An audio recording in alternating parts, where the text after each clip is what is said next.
भाजपा प्रवक्ता राकेश त्रिपाठी ने सपा पर हमला बोला है। उन्होंने लिखा कि रस्सी चल गई, बल नहीं गया। राकेश टिकैत ने लगातार भाजपा प्रवक्ता है राकेश त्रिपाठी, जिन्होंने सपा पर हमला बोला है। उन्होंने लिखा कि रस्सी जल गई, बल नहीं गया। भूमाफिया सपाइयों पर सख्त एक्शन। सपा का नारा है, खाली प्लॉट हमारा है।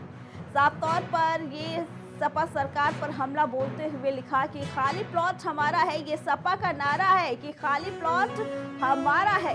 भाजपा प्रवक्ता राकेश त्रिपाठी ने समाजवादी पार्टी पर सीधे तौर पर हमला बोला है और उन्होंने कहा कि ये लोग किसी के सगे नहीं है। इनकी रस्सी जल गई लेकिन बल नहीं गया है। भूमाफिया को ये तवज्जो देते हैं, भूमाफियाओं की ये रक्षा करते हैं और इन्हीं के अंडर में भूमाफिया पनप रहे हैं।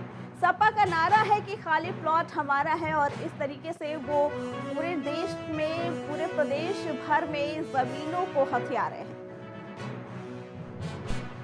समाजवादी पार्टी जब सत्ता में रहती है तो सत्ता के द्वारा किस तरह से दुरुपयोग करके जमीनों पर कब्जा करने का काम करती है। और इसीलिए स्वर्गीय अजीत सिंह जी कहा करते थे कि जिस गाड़ी पर सपा का झंडा, समझो उसमें बैठा गुंडा।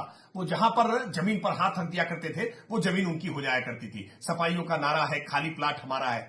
अब सत्ता तो नहीं है तो ठगी करने पर उतारू हो गए। समाजवादी पार्टी के पूर्व एमएलसी संलिप्त पाए गए हैं लखनऊ में कि किस तरह से वो लोगों की जमीनों को ठग करके, ठगी के माध्यम से उस पर काबिज होने का प्रयास कर रहे थे, कब्जा करने का प्रयास कर रहे थे। सर माननी चाहिए समाजवादी पार्टी के लोगों को कि सत्ता चली गई, रस्सी जल गई लेकिन बल नहीं। समाजवादी पार्टी जब सत्ता में रही